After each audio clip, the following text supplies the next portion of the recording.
honourable member for Calgary-Bennington. Speaker, I am the proud mother of 3 children attending public schools in Calgary, and every day Alberta parents like my partner and I send our kids to school expecting that they are supported and get a quality education. That's what our kids, our future leaders, deserve. But class sizes have shot up under this government's watch, and we hear from parents every day whose kids are falling through the cracks. Can the Minister of Education please inform this House how much class sizes have grown since the UCP took office? The Minister of Education.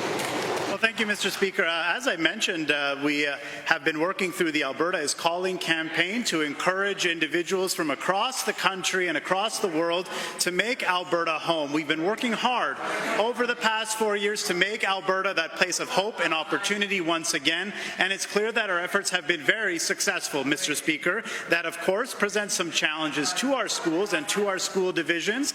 We're working very carefully to make sure that we are moving projects forward. In the last 4 years, 98 projects have moved forward, and we're looking to continue that effort, Mr. Speaker. The honourable member for Calgary-Bennington. Mr. Speaker, given that I didn't hear an answer there, and that's because the UCP cut off public reporting of class sizes, given that rather than fixing the problems facing Alberta schools, this government decided to bury their head in the sand. Mr. Speaker, given that we teach kids to admit their mistakes and take steps to fix them, will this government admit it was a mistake to cancel class size reporting and restore it today? Albertans deserve to know the state of their neighbourhood schools. The Honourable Minister of Health.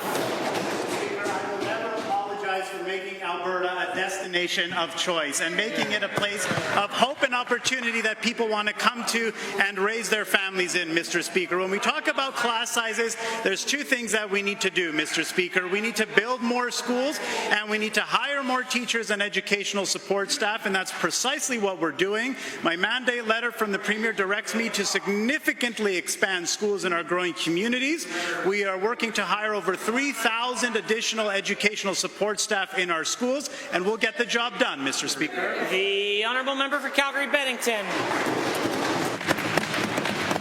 Mr. Speaker, given that the Alberta NDP is listening to parents and their concerns, and given that Alberta funds students at the lowest rate in all of Canada, and given that we have heard from Albertans that some classes have 40 or even 50 kids crammed into them, and given that I intend to introduce a bill in this House which will reintroduce class size and complexity reporting to strengthen standards, will the Minister commit to properly engaging with Albertans about my legislation, or will he continue to sit back and play politics with public education?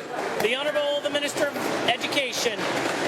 Mr. Speaker, I'm sorry the member opposite finds investing additional funding to our education system as playing politics. I want to see the very best for our kids across the province, and we're committed to doing precisely that. That's why we've invested $126 million over the next 3 years to hire additional educational support staff, psychologists, speech-language pathologists, and others. That's why over the last 4 years we approved 98 school projects. That's why as well, Mr. Speaker, we'll be significantly expanding schools in our growing communities to help make sure we can keep up with the growing demand in our schools.